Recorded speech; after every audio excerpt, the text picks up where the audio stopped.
बड़ों को प्रणाम, छोटों को स्नेह और आशीष। मैं हूँ राजेश त्रिपाठी। स्वागत है आपका मेरे चैनल धर्म दर्पण में। आपसे आग्रह, कृपया मेरे वीडियो लाइक और शेयर कर दिया करें। और अगर अब तक आपने मेरे चैनल धर्म दर्पण को सब्सक्राइब नहीं किया तो कृपया सब्सक्राइब कर लें। हमारे धर्म दर्पण में एक जीवन मंत्र विभाग है, जिसमें हम आपको तरह तरह के कुछ ऐसे उपाय जिससे जीवन के कष्ट दूर हों, और कुछ ऐसे आख्यान भी आपको सुनाते हैं जिससे कि आपको सही राह मिल सके और आपका जीवन जो है सुरुचिपूर्ण हो और एक सोद्देश्य हो, माने उद्देश्य कोई हो उसके साथ। आज हम एक ऐसा विषय लाए हैं जो चिंतन का विषय है। मतलब इसमें आपको यह प्रश्न, जैसे इसके शीर्षक ही बताएगा, आपको क्या आपने ईश्वर को देखा है?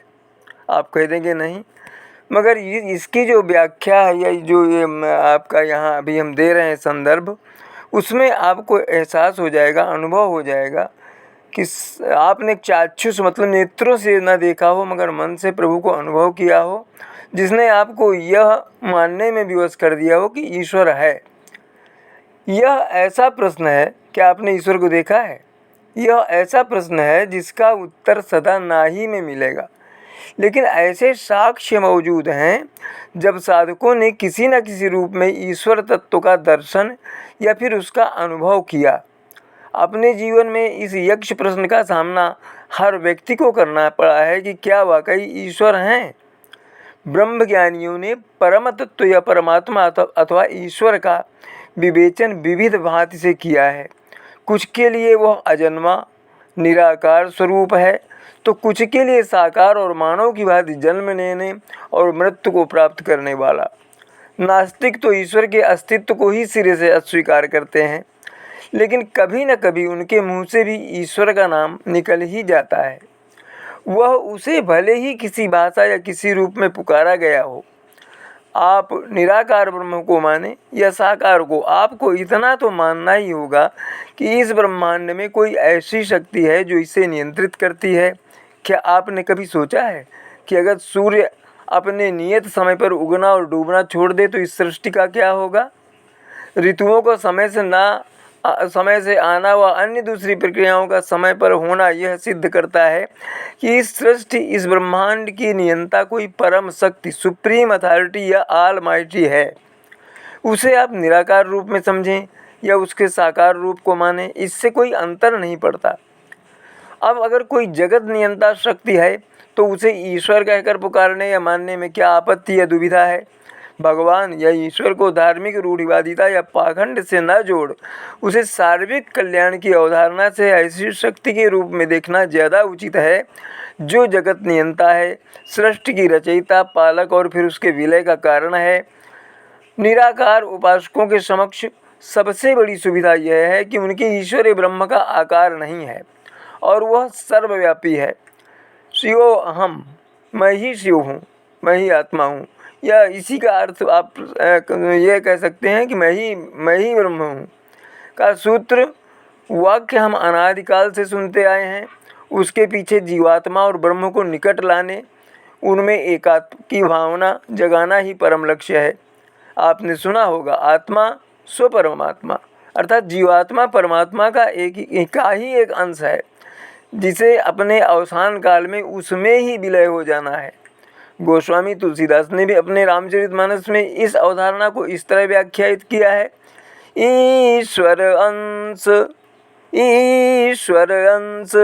जीव अविनाशी, चेतन सहज सकल गुण राशि। यहाँ यह स्पष्ट कहा गया है कि जीव ईश्वर का अंश और अविनाशी है, अर्थात जीव का शरीर तो मृत्यु को प्राप्त होता है, निष्पन्द हो जाता है, लेकिन उसमें निहित आत्मा अजर अमर है और वह जीवन की समाप्ति बेला में परमात्मा से जा मिलती है। ये आत्मा अजर अमर है। गीता भी इसे कुछ इस तरह स्थापित करती है, न जायते म्रियते वा कदाचिन, नायं भूत्वा भविता वा न भूयः, अजो नित्यः शाश्वतो अयं पुराणो, न हन्यते हन्यमाने शरीरे। आत्मा न तो कभी जन्मती है और न कभी मरती है। एक बार अस्तित्व में ना होने के बाद क्या यह कभी भी समाप्त नहीं होता है? आत्मा बिना जन्म शाश्वत, अमर और अडिग है। शरीर के नष्ट होने पर यह नष्ट नहीं होता है। अगर हम ईश्वर तत्व का विस्तृत विवेचन करने बैठें तो इस पर कई ग्रंथ लिखे जा सकते हैं। ईश्वर की विद्वानों ने अपने ढंग से व्याख्या की है और उन्हें अपने ढंग से विविध रूपों में प्रतिष्ठापित करने का प्रयास भी किया है। तुलसीदास ने भी कहा है, ज्ञानीन परम तत्व समदेखा। ज्ञानियों ने इनको परम तत्व की तरह देखा ईश्वर को। इसी प्रकार ईश्वर को पाने एवं अनुभव करने के कई पथ, कई मत विद्वानों ने बताए हैं। लेकिन फिर प्रश्न उठता है कि क्या किसी ने ईश्वर को देखा है? अगर मैं कहूँ कि आपने भी ईश्वर को देखा है और उसके अस्तित्व को स्वीकार भी किया है, तो आप इसे पागल का प्रलाप के अतिरिक्त और कुछ नहीं कहेंगे। वैसे यथार्थ यही है कि उस सर्वशक्तिमान की उपस्थिति का अनुभव हम सब ने किया है। आज आवश्यकता है परम साधक रामकृष्ण परमहंस जैसे आत्मज्ञानी महान आत्माओं की, जिन्होंने अगर विवेकानंद को ईश्वर तत्व का ज्ञान न कराया होता तो संभवतः विवेकानंद आध्यात्म और साधना का वह उत्कर्ष कदापि न प्राप्त कर पाते जो उन्होंने रामकृष्ण के सानिध्य में पाया। यह कथा तो सबको ज्ञात होगी कि किस तरह युवा विवेकानंद रामकृष्ण परमहंस के सम्मुख गए और कहा कि अगर ईश्वर है तो वे उसे देखना चाहते हैं, मुझे ईश्वर दिखाइए। सर्वविदित है कि इस पर रामकृष्ण ने उन्हें तमाचा जड़ दिया था, एक थप्पड़ लगा दिया था। उसके बाद विवेकानंद घर लौट आए, लेकिन उनके गाल की जलन और पीड़ा कई दिनों तक नहीं गई। यह थप्पड़ नहीं, विवेकानंद के ज्ञान कपाट खोलने का परमहंस रामकृष्ण का सदप्रयास था। और उसके बाद विवेकानंद वापस उनके पास गए और ज्ञान का वह अमृत चखा जो सदा के लिए उनको अमर बना गया। वे उसके बाद परम तत्व को समझ पाए और उसका विश्व में प्रचार किया। हमारे ज्ञान कपाट भी बंद हैं। हम जागतिक प्रपंचों में कुछ इस तरह आबद्ध और अवरुद्ध हैं कि उस अंधकार से हम परम प्रकाश के पथ की ओर अग्रसर ही नहीं हो पाते। आप इस बात को मानेंगे कि ईश्वर हैं और आपने उनको अपने जीवन काल में कभी न कभी देखा या अनुभव किया है। अगर उनका अनुभव आपको हुआ है तो फिर आप उनके होने पर प्रश्न कैसे खड़े कर सकते हैं? आपके जीवन में जब जब दारुण कष्ट पड़ता है, किसी दुर्घटना में आपकी प्राण रक्षा हो जाती है, तो आप सहसा कैसे कह बैठते हैं, अरे भगवान ने बचा लिया, या thanks God we are saved. कौन है ये ईश्वर या गॉड जिसका आप धन्यवाद कर रहे हैं? अगर ईश्वर या भगवान है ही नहीं तो फिर आपके मुंह से उसका नाम कैसे निकला? यह प्रश्न आप स्वयं से कीजिए और आप मान जाएंगे कि आपने भी कभी न कभी ईश्वर को देखा है। अनुभव करना भी तो किसी वस्तु के अस्तित्व को स्वीकारना ही है। आप हवा को देख नहीं पाते तो इसका अर्थ यह तो नहीं कि उसका अस्तित्व नहीं है। जिस दिन उसका अस्तित्व नहीं होगा उस दिन यह सृष्टि भी नहीं रहेगी। इसलिए कुछ चीज़ों का अनुभव ज्ञान चक्षुओं से भी किया जाता है। नास्तिक ईश्वर को नहीं मानते, लेकिन उनके मुँह से भी विपत्ति में ओ गॉड या हे ईश्वर निकल जाता है। यह उससे कौन बुलवाता है? उनकी आत्मा, उनकी अंतश्चेतना जो स्वयं परमात्मा का स्वरूप है और वह जीव को सदैव अपने होने का अनुभव कराती है।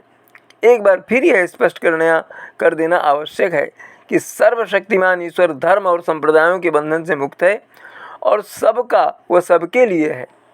हम उसे जिस रूप में आज ले रहे हैं, हमारा वह स्वार्थ है उसके नाम पर अपना भला करने का, जबकि वह सार्विक कल्याण और जगत हित का पोषक और पक्षधर है। परम तत्व को जानना, उसका अनुभव करना, यह ज्ञान मार्ग से संभव है। तार्किक धरातल पर विवेचन करने पर भी यह बात सामने आएगी कि सृष्टि या ब्रह्मांड के नियंता कोई परम शक्ति है। उसकी जो नियंता है, ऐसी कोई परम शक्ति है जो सृष्टि को चलाती है। यह सर्वविदित तथ्य है कि कोई ऐसी सृष्टि है जो शक्ति है जो सृष्टि को चलाती है। यदि हम उसे ईश्वर के नाम से जानें और उससे श्रद्धा और भक्ति रखें तो इसमें क्या आपत्ति हो सकती है? हाँ, इस भक्ति को रूढ़ या और को अपने से कम आंकने और स्वयं को श्रेष्ठ कहने के भाव से ग्रसित नहीं होना चाहिए। हम निर्विकार, निश्चल और निष्प्रह रहकर ही सच्ची आराधना कर सकते हैं। परमात्मा की जय हो, सर्वशक्तिमान की जय हो, जगत नियंता की जय हो, प्राणियों का कल्याण हो। जगत में समता, ममता और सुचिता हो, पाप का क्षय हो, धर्म सत्य पर आधारित आडंबर मंडित नहीं की जय हो। तो यही आपका ध्येय होना चाहिए और ईश्वर के प्रति संदेह नहीं होना चाहिए। ईश्वर है, उसको ज्ञान से अनुभव कीजिए, दृष्टि से नहीं